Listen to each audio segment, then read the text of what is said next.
Happy Friday. Welcome to Spicer & Company. I'm Sean Spicer. And I'm Lindsay Keith. Well, we keep uncovering more and more in the wake of the Justice Department's surprise decision to dismiss its criminal case against former National Security Advisor Michael Flynn. And the House Intelligence Committee finally released transcripts, and the response from Committee Chairman Adam Schiff has been, well, a bit shameless. Oh, yeah. Congressman Schiff totally contradicts what's written in the transcript that he's released. It is an unbelievable, bold-faced lie. You just have to see what it says. Here's what the transcript reads.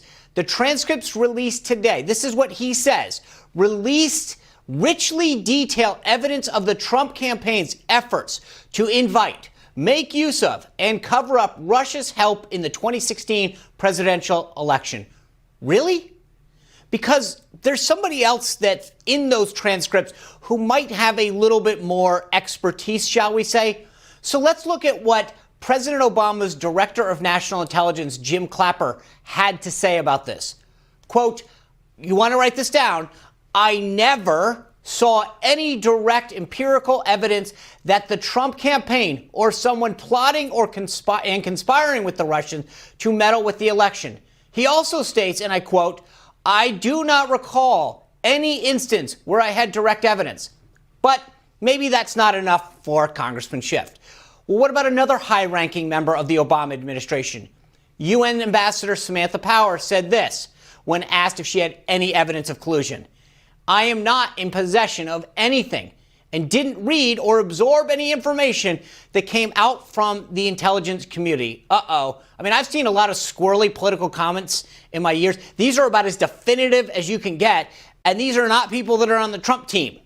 Also joining the chorus of people who echoed the lack of evidence between Trump and the Russian operatives were Obama's Attorney General Loretta Lynch and the Deputy Attorney General Sally Yates. These are the same that also held true for National Security Advisor Susan Rice. Now, it's no wonder that the case against Michael Flynn was dropped yesterday by the Department of Justice. And today we're going to talk to the two top people that were working side by side with Mike Flynn in the White House. Former Deputy National Security Advisor KT McFarland and former Deputy National Security Advisor Michael Anton. We're going to get both of their reactions to all of this. And later, we're going to talk about holding China accountable. We've talked about this all week long, but there's something different going down in Florida, and we're going to want to show you what one Florida official is doing that. So, but that's later. So on to our top story. News that Michael Flynn case was dropped received a lot of attention. But the one person who knows more than anything about it was someone who was on our show last week, Deputy National Security Advisor KT McFarland. She is the author of Revolution Trump, Washington, and We the People. KT, thank you for coming back. You were here just a few days ago. Holy smokes, what a difference a few days make. Thanks for being back here. Well, thank you. But, a couple of days have made a difference in the evidence. Yes. But it's something that I and others, and you yourself have talked about. We knew this was coming. I mean, we suspected this all along. The difference is now we actually have cold and hard evidence. That's right. But let me kind of walk back for a second, because all the media is focused on, did Flynn lie? Did he not lie? Why did he lie? Whatever. But let's walk this back for 1 second. The whole reason there was an investigation at first was whether or not there was collusion with Russia. Okay? I just laid out that whole case from Obama officials that say, I saw no evidence there was collusion. Okay, therefore, that should have put a pin in it, full stop. But no, they kept going, and they said, keep the case open. We want to go after, interview Flynn, and quote, according to those records that we now know, say, let's see if we can catch him lying.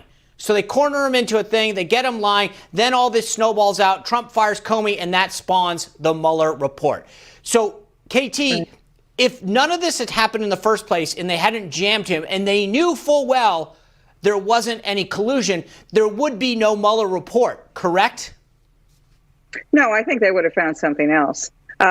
Whatever it was, they would have made it up. They made most of this up, right? It turns out that the Steele dossier on which the Mueller report was supposedly based, which was the first thing that led to the FISA warrants and the wiretapping and all that, they knew it was fake. They didn't care it was fake. They just went ahead with it anyway. And I think that the whole effort was not General Flynn or myself or others. I mean, we're collateral damage in this.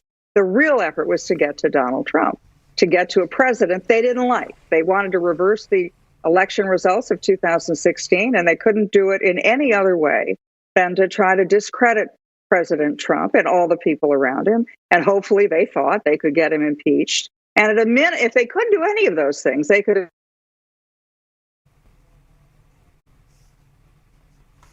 Yeah. All right, we're going to try to get KT back in a moment, but there's a lot to break down here because part of this really comes back to this idea of whether or not any of what we know now would have come to light. One, if we didn't have the documents that we do now.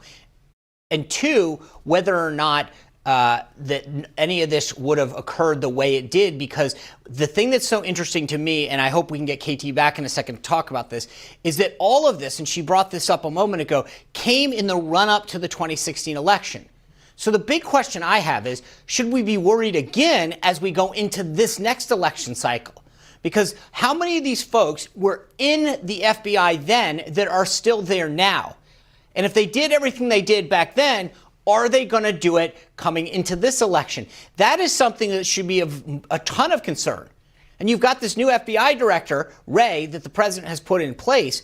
But the question is Wray, from all accounts, doing what he can to make sure that this doesn't happen? And that's what I think has to get answered, Lindsay. I mean, right now, we don't know whether or not the mindset in the FBI is any different, and whether or not those bad apples that KT spoke to us before have been taken away.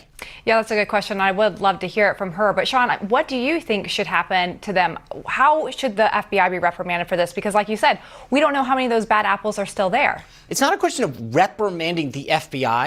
I mean, this is like any kind of criminal case or investigation. You find out who caused it, who started it, and go in, get rid of the people who were affiliated with in any way. So I think we've got KT back right now. Let's see how she'll answer that question. KT, welcome back. I was just talking to Lindsay about this, but here's what my concern is. You kept bringing this up, that this was all done in the lead up to the 2016 election. And you talked about this last time you were with us about these bad apples. So here's my question. If there were bad apples coming into the 2016 election that wanted to block him, how do we know that some of those bad apples still aren't in place as we head into the 2020 election? Well, I think that that's a very good point. My guess is an awful lot of them are. Why? Because they're buried into the bureaucracy. Sean, when you and I went to Washington with President Trump, it was pretty clear that the bureaucracy, the permanent employees of the U.S. government who are accountable to nobody, who can't be fired, who were there for life tenure, they didn't like Trump. They didn't like anything that all of us stood for, which was smaller government, tax cuts, less regulation. They wanted to undo what they thought was going to be Trump's policies, or at least prevent them from happening. And so are they still buried in the bureaucracy? You bet they are. Katie, here's the thing.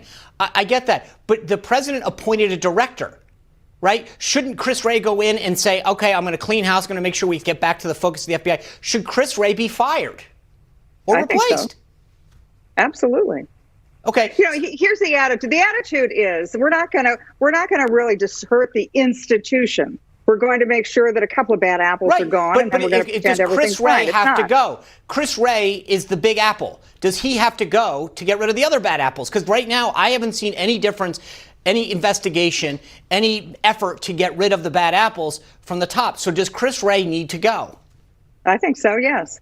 Okay. I think it needs to be replaced. And second, knowing what we know now, all the stuff that's come out, all the evidence, all of the cutesy talk about sending agents down, what should be done about what James Comey did?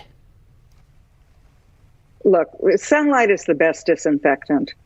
Throw the doors open, declassify all of this stuff, find out who did what and when did they do it. Comey himself has bragged about sending agents over to the White House, knowing that it was the wrong thing to do, knowing that they were trying to entrap Flynn, but he thought he could get away with it. That's why he did it. He even said, that's why I did it. I thought I could get away with it. It's important, I think, for whatever happens now. General Flynn's been exonerated. We all feel good about that. But now it's time to find out who knew what and when did they know it. Comey, McCabe, the Attorney General, who else? Brennan, head of the CIA, Clapper, head of the National Director of Intelligence, or even the Vice President of the President. There's a story in Fox News today that President Obama and Vice President Biden were in the Oval Office when they met with senior officials of the FBI and the Justice Department who talked about wiretapping Flynn. Well, how high up does this rot go? And I think it's important to find out, hold those people accountable, let all the dirty linen show, let all the laundry out, because only then, A, can we have faith in our own institutions, and only then will it be enough of a deterrent for the people who come after to know that they can't get away with this. These people all thought they could get away with it. I appreciate it. Thanks. We're out of time. I hope we can have you back next week when more like bombshells have come out, because somehow maybe we can find a pattern that we keep bringing you back when more and more keeps coming out. So pencil us back in, if you will. Have a great weekend and continue to stay safe down there in Florida. Thank you. You too. All right. Well, there is so much more to discuss. When we come back, we're talking to another former official of the National Security Council on his relationship with General Flynn and the dangers of outsourcing everything that we are doing to China. And later, are states in debt using COVID-19 as an excuse for a federal bailout? Florida's chief financial officer is about to weigh in. Also, later, Joe Biden's accuser sat down for her first interview about her sexual assault allegations. She wants Biden to drop out and take a polygraph test. Will he do either? That and much more when we come back.